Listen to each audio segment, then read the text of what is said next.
네, 2부 방송을 진행하도록 하겠습니다. 현재 이 사건이 경매 진행 중에 있습니다.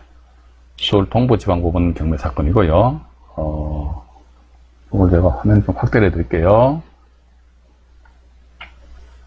보시게 되면은 이게 경매 사건 번호가 수두룩 뻑뻑하게 있죠. 4개나 있잖아요. 우리 이런 물건 골라야 됩니다. 왜냐면 이런 경우는 경매 취하의 가능성이 거의 없어요. 예를 들자면 채권자가 이 사람 채권액을 만족시키고 저 돈 갚잖아요. 그죠? 그럼 이거 없어져요. 그럼 또 요 밑에 요 사건이 딱 바톤 타치해서 경매가 진행이 된다니까요. 그럼 채권자가 또 채무자가 이걸 또 돈 갚아. 그럼 또 요 사람이 또 바톤 타치해요. 헤이 하면서 또 이것도 갚아.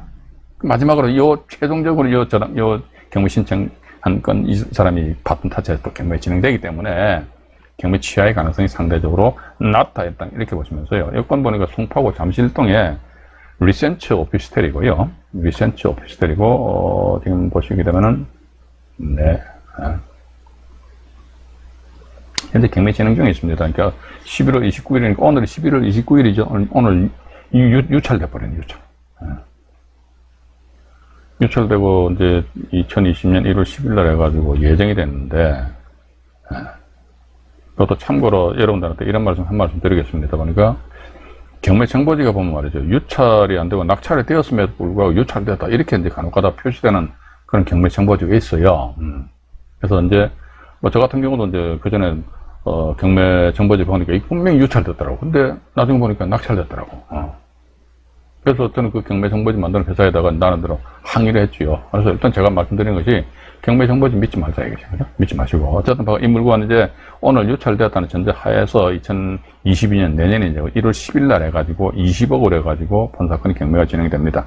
이건 보니까 전액 면적이 25.71평이니까 33평형에 해당이 되고, 지금 이게 보니까 매매 금액이 25억에서 26억 정도 이렇게 형성이 되어 있어요. 근데 오늘 왜 25억인데 낙찰 안 됐을까 하는 게 요즘 분위기를 좀 반영을 하는 것 같습니다. 그죠? 해가지고. 근데 뭐, 인월조에는 이제 뭐 20억이다 그러면 인월조 또 입찰 들어오겠죠.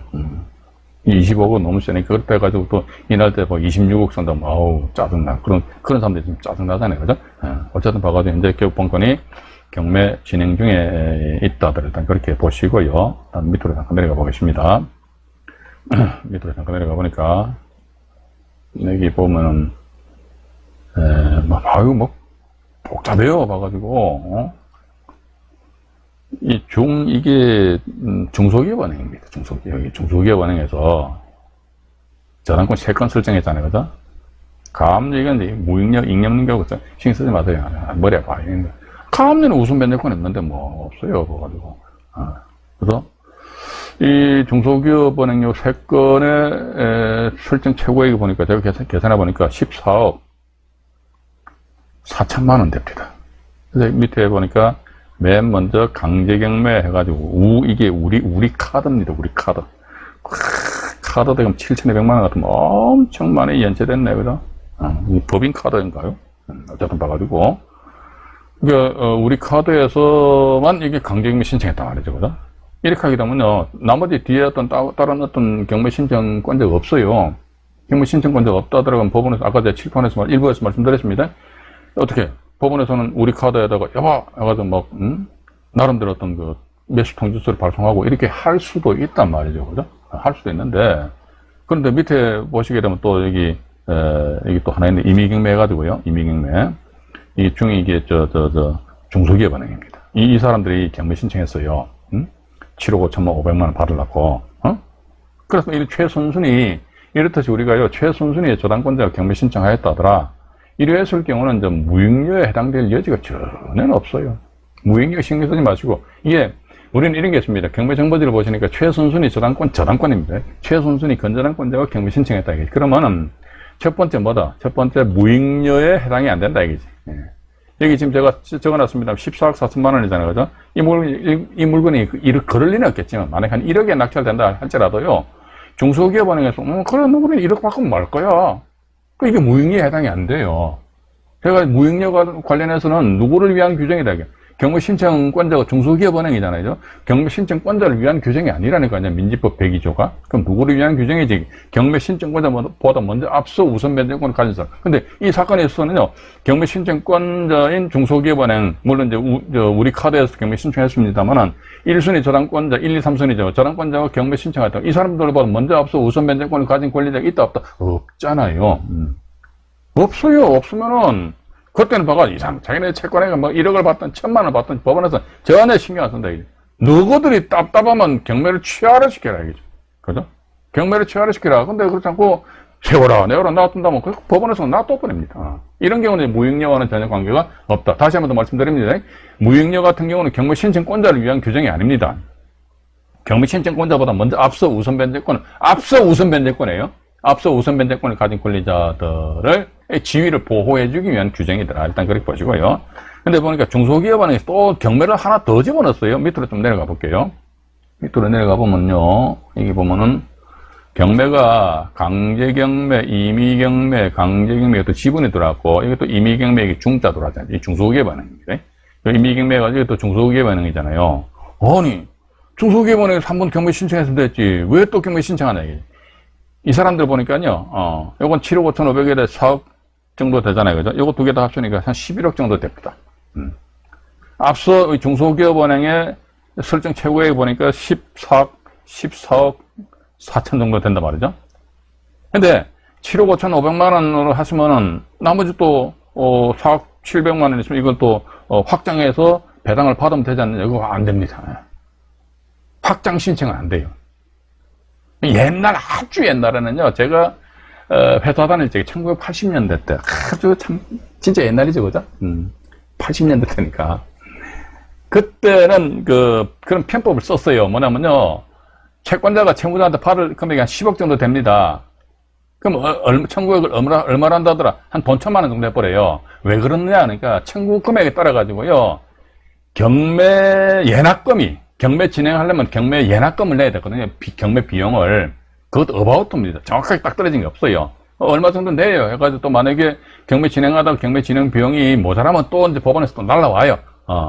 그럼 또 돈 내야 되는데. 그런데 청구액에 따라서 예납금액이 덜쭉날쭉합니다. 청구액이 많으면 많을수록 예납금이 많아. 그래서 처음에 어떻게 한 돈 1,000만 원 내가 청구액을 하면은 예납금이 작거든요.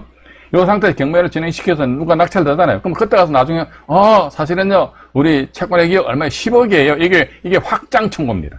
1,000만 원 청구했다가 10억을 청구한다. 이게 옛날에 됐어요. 근데 지금은 안 돼요. 왜? 대부분 판사님들은 안 된대요.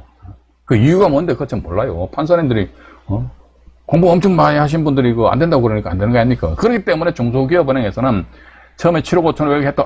이거 안 되겠다. 다시 한 번 더 해서 4억 700만 원. 이렇게 이제 이중경매 신청을 하였다더라. 일단 그렇게 보시면서. 이러한 경우는 민사집행법 102조 규정인 무익료와는 전혀 관계가 없는 사안이더라. 일단 그렇게 보시면 되실 것 같습니다. 이 물건도 보니까 현재 지금 경매 진행 중인데, 금액이 좀 크긴 크죠, 그죠?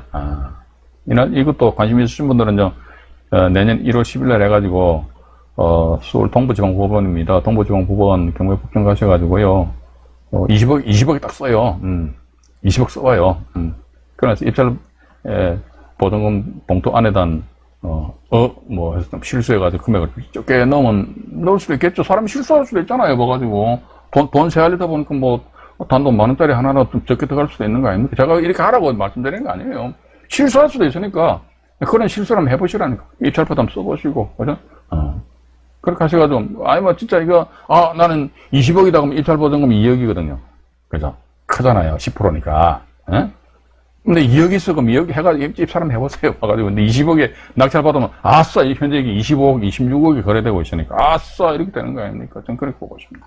이건 이제 지금 보면은 경매가 보니까 강제 경매가 먼저 들어온 상태에서 임의가 들어오고 하니까 이런 경우는 일단, 투자자 관점에서는 큰 문제가 없이 마음 놓고 입찰 들어가도 상관없지 않겠는가 하는 그런 생각을 가지게 되고요. 그럼 여기서 제가, 민사집행법 102조 규정 관련된 내용입니다. 이걸 지금 제가 먼저 잠깐만 말씀드려 볼게요.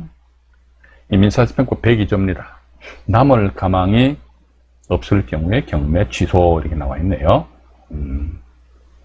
황소님 들어오셨네요. 반갑습니다. 걱정이다, 그죠? 뭐 코로나 바이러스가 좀 센 놈이 또 나타난다고 그러니까. 지광원 님도 들어오셨네요. 반갑고요. 나사랑님 아까 제가 말씀드렸나요? 네, 어쨌든 반갑습니다. 별로 뭐 도움도 안 되고 재미도 없는 영상물인데 이렇게 들어와서 뭐 자주 봐주시니까 그저 저는 뭐 감업할 따름입니다. 감사합니다.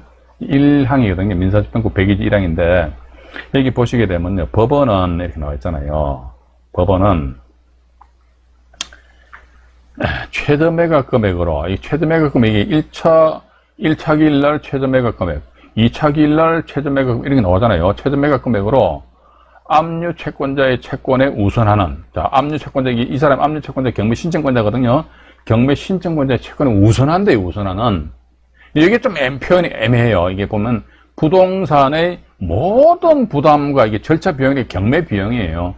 모든 부담과 절차 비용을 변제하면 남을 것이 없겠다고 인정한 때에는 압류 채권자에게 이를 통지하여야 한다. 근데 여기서 보면 부동산의 모든 부담, 여기에 이게 어떤 분들은 막 모든 부담이니까, 저는 분명히 이 압류 채권자의 채권에 우선한다고 하니까 경매 신청권자보다도 먼저 앞서 우선 변제권을 가진 그런 채권자들의 지위를 보호해주기 위한 규정이 민지법 102조란 말이죠. 그죠? 민지법 102조 말씀드렸는데, 근데 여기 보는 법정 보니까 모든 부담하니까 좀 가압류, 우선 변제권이 없는 이 가압류도 포함되느냐 이거지. 어떤 분들 실제 가압류도 포함된다 이렇게도 이해하시는 분들도 계시더라고요. 가압류 그건 아닙니다. 가압류 우선 변제권이 없는데 뭐. 예를 들어 가압류 청구 A라는 사람 말이죠. 가압류였는데 가압류 청구 채권이 만약에 100억이래. 근데 경매 그러고 말이지. 이런 땡기는 한 푼도 배당 못 받았어요. 못 받더라도 죽는데 뭐. 이 사람 이런 땡기 한 번 못 받더라도 어디 가서 항변을 못 해요. 왜? 당신의 사람 채권으로서 우선 변제권이 없잖아. 우선 변제권 없으니까 그냥 사라져. 이렇게 생각합니다. 그래서 여기에 대한 보충 설명을 제가 또 다른 자료를 조금 더 보여드릴게요.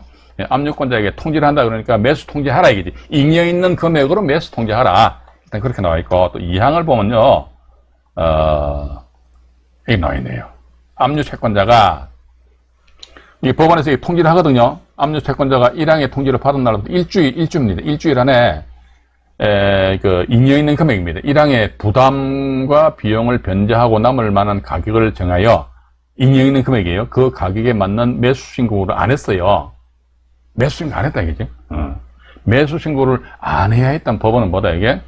경매 절차를 취소하고 좀 보여드릴게요. 경매 절차를 취소하여야 한다 이렇게 나와 있습니다. 경매 절차. 그럼 여기서 제가 조금 전에 말씀드렸습니다만 부동산의 모든 부담과 이 부담이라는 의미가 뭐나 이게 돼가지고 지금 아마 제가 가지고 있는 자료가 윤경 변호사, 지금 그 전 윤경 판사죠, 그죠? 이분이 쓴 책 일부를 제가 여러분들한테 잠깐 보여드릴게요. 요겁니다. 이 보시니까 이 집행법원은 법원이 정한 최저 매각 금액으로 압류 채권자의 채권에 우선하는 이게 법정하나 똑같죠, 그죠? 부동산상의 모든 부담을 가로알고 우선 변제권이 있다는 겁니다. 우선 부담과 절차 비용, 을 변제하면 남는 것이 없다고 인정한 때에는 이를 압류 채권자에게 통지하여 압류 채권자가 우선 채권이죠. 우선 채권입니다, 이게. 가압류는 우선 채권이 아니잖아요. 우선 변제권을 가지고 있다. 물권 내지 물권화된 권리. 근데 물권화된 권리니까 임차인도 보면은 임차인은 선순위 임차인인데 아까 칠판에서 말씀드렸습니다만 일부에서 말씀드렸죠. 선순위 임차인임에도 불구하고 자기가 확정일자를 나중에 받다 보니까 배당 절차에 참여해서 자기 전세보증금 전액을 다 배당받지 못했어요. 그럼 나머지 잔업 전세보증금을 낙찰자가 인수하기 때문에 어쨌든 그 사람은 선순위 임차인이 이러나 저러나 자기 전세금 다 회수하기 때문에 이때는 임차인 이 사람은 뭐다 무익녀 이렇게 따지지 않는다는 것이죠. 그죠? 그래서 우선 채권 넘는 가격으로 매수한 자가 없을 경우에는 스스로 매수할 것을 신청하고 충분한 보증을 제공하지 않는 매각 절차를 어떻게 취소해야 한다. 이게 법 102조 이렇게 나와 있잖아요. 그죠? 이 윤경 변호사는 뭐 이런 식으로 자기 이제 책을 정리한 것 같아요. 정리를 했는데, 밑에 또 이제 주석을 하나 또 보여드릴게요. 보여드리면은, 이렇게 보니까, 잠깐만요. 밑에 보면은, 이게 지금 인정한 때 요 1번입니다. 1번. 1번 주석이 요 1번이에요. 따라서 신청 채권자가 집행비용, 선순위 저당권 등을 빼고 10원이라도 갖고 가면 무효가 아니다. 이렇게 이게 오태양이라는 분이 책을 쓰신 것 같아요. 그죠? 어쨌든 봐가 경매 신청권자가 10원 안에 단돈 1원이라도 가져가면 무효는 안 된다. 근데 뭐 가지고 선순위 권리자 채권액은 고사하고 자기 채권액조차도 전액 전액 또는 전액 아닌 일부 회수조차도 못한다 하더라도 그러면 이거 더 이상 경매 진행의 실력이 없다 이거죠. 그렇기 때문에 네가 저 매수 통지해라. 잉여 있는 금액으로 일단 그렇게 여러분들이 좀 이해를 하시면 되실 것 같습니다. 이걸 또 지워버리고요. 이것도 이제 지워버리겠습니다. 지워버리고 이제 이번에는 지금 후순위 저당권자가 경매 신청한 사례입니다. 그래서 여기에서 보면 항상 제가 말씀 안 드립니까? 경매 신청 누가 했노? 이거 참 제가 보는 관점에서는 뭐 다른 분에 보았을 때 별로 안 중요할지 모르겠지만은 제가 보는 관점에서는 항상 이게 중요하다 이거지. 예. 왜냐면 선순위냐 후순위냐 여기에 따라 가지고 대위 변제와 무익료에 해당될 여지가 없잖아요. 있을 수 있다는 것이. 그죠? 선순위 저당권자 경매 신청했다 그러면요 무익료 해당이 안 돼요. 또 두 번째 대위 변제. 예를 들자면 이런 게 대위 변제 같은 게 이런 게 있잖아요. 대위 변제 어떤 경우도 하니까 뭐 예를 들자면 또 이렇게 잠깐만 또 펜이 또 어디 갔노? 제 컴퓨터가 조금 좀 버벅거리네요. 대단히 죄송합니다. 이렇게 보면요 여기에 뭐 또 이 컴퓨터가 버벅거리다 보니까 뭐 이야기할 때 까먹어버렸는데 이렇게 요즘 깜빡깜빡해요. 뭐 생각을 해봐야겠다. 잠깐만요.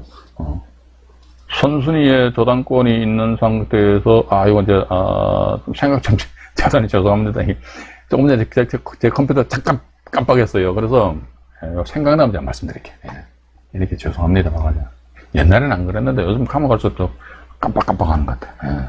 그래가지고 이제 후순위 저당권자가 경매 신청한 사례입니다. 1843 해가지고요. 경기도 성남시 분당구 이매동 이것도 현재 경매 이건 낙찰됐습니다. 이건 낙찰됐는데 오늘 낙찰됐네. 그죠? 이 보시면요. 이 성남 시원 2021 타경에 1843 해가지고요. 경기도 성남시 분당구 이매동에 소재하는 상당히 평수 넓어요. 61평형에 해당이 됩니다. 이 보시니까 이 전용 면적이 52.84평이잖아요. 그죠? 61평형에 해당됩니다. 61평형에 해당이 된다더라. 근데 이게 오늘 낙찰된 게 얼마에 낙찰됐느냐 좀 밑으로 내려가 보니까 말이죠. 16억 5,918명이 들어왔네요. 이야. 아파트가 떨어진다 해도 그냥 대단한 경쟁률입니다. 16억 5,900만 원에 이제 낙찰됐어요. 근데 이게 지금 현재 좀 보니까 16억 5,900원 이분 조금 높게 쓰신 것 같더라고. 이 국토교통부 사이트 들어가가지고 이게 61평형인데요. 61평형 아파트에 대해 가지고 실제 거래되는 매매 가격을 조사해 보니까 16억 원 선이에요. 16억 원 선. 16억 원 선인데 이게 16억 5,900이니까 이게 2등이 보니까 15억 7, 이분이 아마 이제 국토교통부 실거래가 사이트 상에 나타나 있는 16억 원 여기에 충실해가지고 15억 7,300만 원 이렇게 쓰신 것 같아요. 뒤에 보세요. 이분은 낙찰받을 의지가 대단했던 분입니다. 15억 7,387만 1,100, 6원까지 썼잖아요. 그럼에도 불구하고 이분 같은 경우 아마 제가 볼 때는 한 5, 6천만 원 정도 훅 질러버린 것 같아요. 아마 이게 왜 그러냐 그러니까 이게 지르는 것도 제가 맨날 말씀드리잖아요. 뭐냐면요. 현장 가보시라니까 현장 가보셔가지고 만약에 지금 또 버퍼링이 좀 일어나는 것 같습니다. 좀 이해해 주시기 바랍니다. 현장 가보니까 이게 본건이 이제 61평형인데 부동산 중개업소 반드시 가시라는 말씀 드렸잖아요. 그죠? 부동산 중개업소라는 것이 제가 볼 적에는 부동산에 대한 매매 가격만 조사하는 게 아니라 이거지.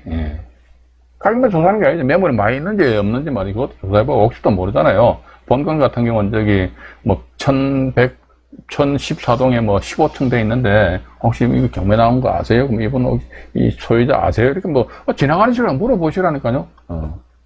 그런 게 있습니다. 저도 옛날에 지금은 자양 4동으로 바뀌었는데, 그전에는 노유동. 그 당시에 연립주택이죠. 상당히 오래된 연립주택입니다. 그래서 이제 그 물건이 입찰 들어가서 떨어졌지만은, 저도 옛날에 많이 떨어졌어요. 떨어졌지만은, 임장감에 있어가지고는 저는 가면 주로 어디를 가느냐니까, 요즘은 저기 중개인 할아버지들이 많이 안 계시잖아요. 옛날에 쌀집 하면서 막 부동산 중개 또 하셨거든요. 근데 옆에 보면 아주 공인중개사 해가지고 그냥 멋지게 해놓은 그 사무실이 있어요. 저는 그런 데 잘 안 들어갑니다. 예. 중개인 할아버지들은 법은 잘 몰라요. 그런데 그 동네 완전히 빠꼼이에요. 빠꼼이 따꼼. 그래서 실제 저도 그때부터 저 뭡니까 비타 500 해가지고 여러분들 안 해줍니까? 어디 부동산 중개업소 가신다면 비타 500 한 박스 가지고 가십시오. 사람의 마음은 뭐를 통해서 전달된다? 물질을 통해서 마음이 전달됩니다. 맨입으로 해가지고는요, 제대로 된 정보, 제 경험입니다. 입수를 못 하더라. 그래서 저는 가가지고, 비타오백 한 박스 드리면서, 뭐, 경매 나온 거 딱 빼놓고 이야기해요. 어떤 분들은 그런 얘기 합니다. 경매 나온 거 이야기하면 부동산 중개업소에서 역정보를 흘린대. 그건 뭐 어쩔 수 없지, 뭐. 근데 부동산 중개업소 있잖아요. 그 사람들 저 뭡니까? 저 아버지가 한국은행 총재입니까? 그건 아니잖아요. 그 사람은 돈 없어요, 봐가지고. 돈 뭐 그렇게 뭐, 큰 돈 없다니까. 그래서 이제 일단 가서 저는 뭐 딱 해놓고 이야기합니다. 하니까, 그지, 그 작은 아들이 뭐 사업한다고 어떻게 아버지 뭐 집 말하면 그 집이잖아. 그래서, 옆에 또 이제 영감님, 맞아. 나쁜 놈 막 이렇게 욕을 하시더라고. 그래서, 그럼 현재 그 집에 누가 사시는데, 그 영감매 가지고 뭐 부부가 살고 있는데, 뭐 이런 식으로 이제 그 집에 안에 내력에 대해 쭉 설명을 해줬더라고요. 물론 가격에 대한 조사도 중요하지만은 그 집이 어떻게 해가지고 이 경매가 나왔고, 또 그 집에 누가 살고 있는지, 혹시 또 모르잖아요. 낙찰받고 나서 보니까 말이지, 삼각 빤서 있고 말이지, 이따만한 친구들이 말이지, 안에서 그냥 벤치 프레스하고 막 아령 들고, 이렇게 하면 여러분들 그거 어떻게 명도하실랍니까? 이거 민사집행법 5조인가 보면요, 명도 집행을 할 때 대한민국 국군의 조력을 받을 수 있습니다. 법조문에 나와 있어요. 법조문에 나와 있다니까. 그럼 대한민국 국군의 조력을 받아가지고 명도 집행하면 되지. 아이고, 대한민국 국군이 할 일 없어요. 봐가지고 남 명도 집행하는데 말이지. K1 소속 딱 들고 앉아서 서 있습니까? 그건 아니잖아요. 그지? 그래서 미리 내가 낙찰 받을 걸 대비해가지고, 단지 부동산 중개업소 가서 문 삐꾸미고 사장님 이 동네 평당 집값 얼마예요? 그거는 이게 임장이 아니라니까. 가지고. 그렇게 하시는 분들 상당히 잘못 배운 분들이라니까요. 그죠? 가가지고 좀 뭐 이런저런 이야기 다 하는 거죠 하면서 그 점유자, 제일 중요한 거 그거잖아. 내가 낙찰 받았을 적에, 거기 사는 사람도 어쨌든 봐가지고, 옆집 사람 모르게 조용히 내보내는 게 그게 좀 명도 경매 선수라고 보고 있습니다. 온 동네 방네 그냥 솜내가면서 말이지, 그냥 경매, 그거는 아니에요. 그죠?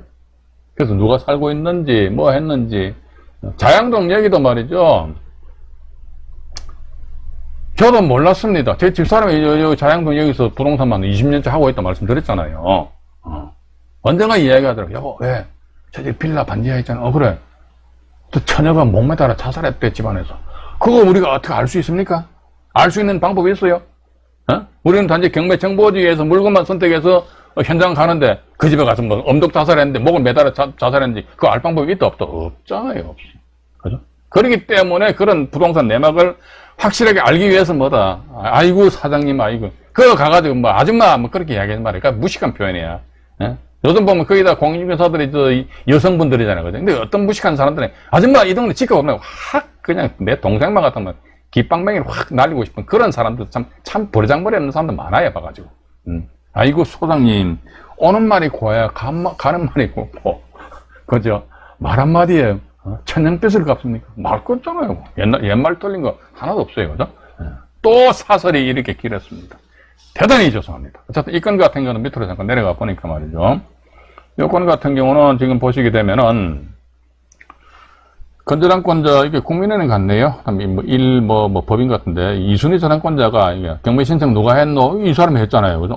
그럼 죄송한데 이 물건은, 이 경매 신청권자보다 먼저 앞선 국민은행의 실제 금액이 2억 4백이잖아요. 2억 4백만 원 이상으로 낙찰돼야 된다 이거지. 근데 이 물건 보니까 지금 현재 16억 선 정도 되는데 16억 5,900만 원 낙찰돼 버렸다니. 근데 따라서 이런 경우 법원에서 전혀 노 터치, 터치 안 해요. 당신 채권이 얼마야? 13억이야. 와, 많구나. 법원에 이거 안 쳐다봐요. 안 쳐다본다니까. 일단 먼저 뭐다? 당신보다 먼저 앞서 우선 변제권입니다. 예. 우선 변제권을 가진 채권자의 채권을 만족시키면 일단 끝나는 거야, 봐가지고. 근데 2억 4백이니까 이건 뭐 완전히 껌값이잖아요, 그죠? 그러니까 16억 5,900인가요? 여기서는 충분히 다 배당을 받아가기 때문에 따라서 법원에서는 이 경매 신청권자한테 매수 통지서를 발송하고 안 하고 이렇게 이런 짓거리를 전혀 안 한다는 거 일단 그렇게 여러분들 좀 보시면 되실 것 같습니다. 그리고 또 다른 사례 하나를 더 보여드리겠습니다.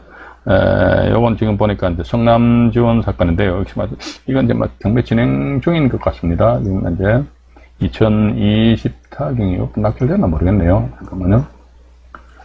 2024경 8373 경기도 성남시 중원구 도촌동에 소재하는 아파트입니다.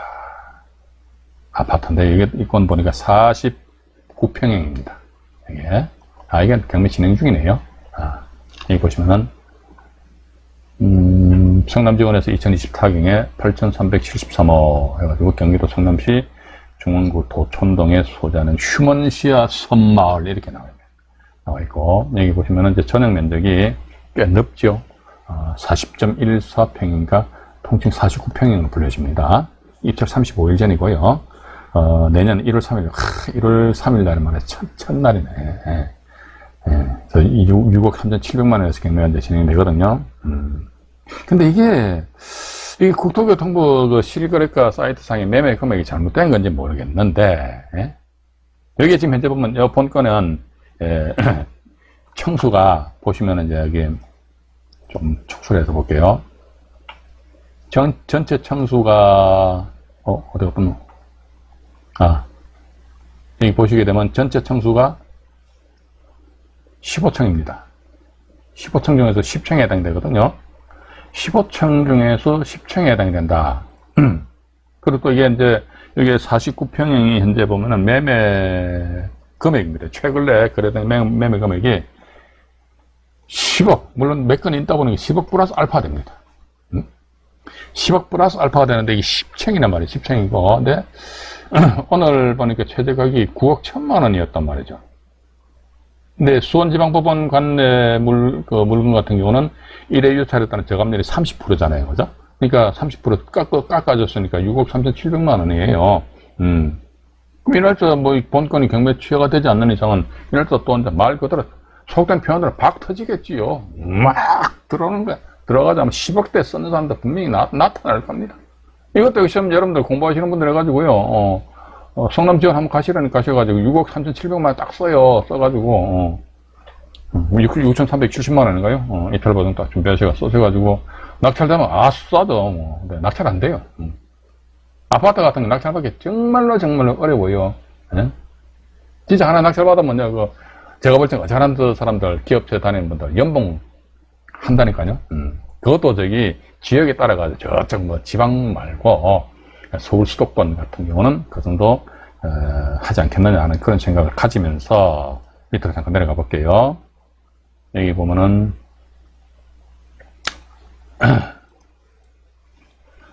이 건조당권 해가지고 한 땡땡땡땡 나와 있네요. 그죠? 4억 3,400만 원 나와 있는데 그래서 임의경매 해가지고 한 땡땡땡땡 나와 있잖아요. 그죠? 순순히 저당권자가 경매 신청하셨어요. 그리고 전세권은 설정되어 있는데 5억으로 해가지고 후순위니까 당연히 소멸되는 것이고 3억 3,800만 원을 받으려고 경매 신청했다. 역시 마찬가지 아까도 말씀드렸습니다만은 선순위 저당권자가 경매 신청했다면 이 사람보다 먼저 앞서 우선 변제권을 가진 권리자가 여기 혹시 또 임차인이 있을지 모르겠어요. 임차인이 보면 임차인 있네요. 이걸 제가 못 봤네요. 예. 이러니까 오늘 낙찰 안 되지. 예. 여기 보시게 되면 이게 그렇더라고요, 봐가지고. 이게 보면 우리 이런 거 아니, 간혹가다 있거든요. 전입을 2013년도에 했잖아요. 그죠? 요것만 깨보신다면 진짜 대박입니다, 대박. 확정일자가 2019년이잖아요. 그죠? 예. 이게 전입과 확정일자 이게 텀이 6년이다. 전세 보증금이 5억이잖아, 5억. 그죠? 5억이라는 전세가 뭐, 요즘, 전세가 아니고 월세 사는 임차인들도요, 확정일자 말 그대로 칼같이 받아요. 그 사람들은요, 확정일자 안 받아도 돼요. 전입신고만 해놓으면 최우선 면제 대상으로 다 받아가거든요. 그럼에도 불구하고 가서 확정일자 받더라고. 근데 전세보증금은 5억이다. 또 전세권 설정했는데 전세권이 후순위로 되어 있다? 그럼 당연히 전입신고 빠르기 때문에 확정일자 빨리 해야 되는데, 이거 확정일자조차 나중에 해놨기 때문에.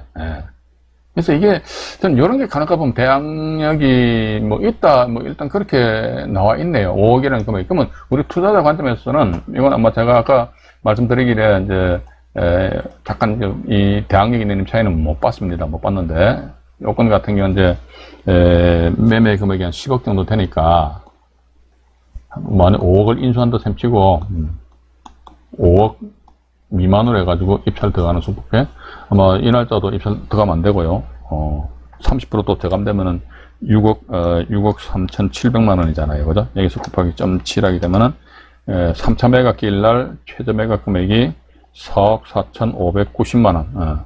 요때 가서 한번 입찰 참여 여부를 한번 결정을 해 보시는 것이 어떻겠는가 하는 그런 생각을 가지게 됩니다.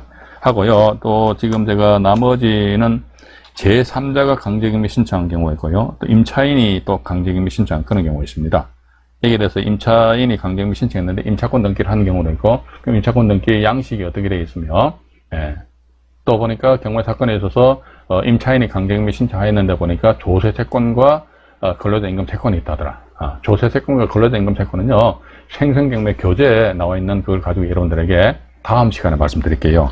그리고 또 하나 보니까 무익리에 해당된다 했을 적에 법원에서 경매 신청 채권자한테 매수 통지서를 발송한 그런 경우가 있습니다. 이런 경우는요, 법원 문건 접수 뭐 내역을 보시게 되면은 매수 통지서 발송한 그런 내역을 우리가 확인할 수 있거든요. 그런 실무를 12월 달이겠네요. 12월 1일 날.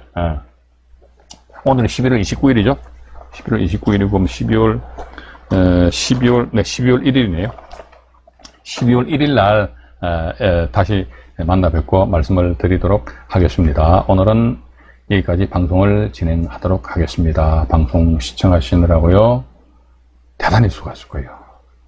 구독과 좋아요, 알림 설정을 해주시면 안종이는 풀풀 납니다. 편안한 밤 되시기 바라겠습니다. 네. 고맙습니다.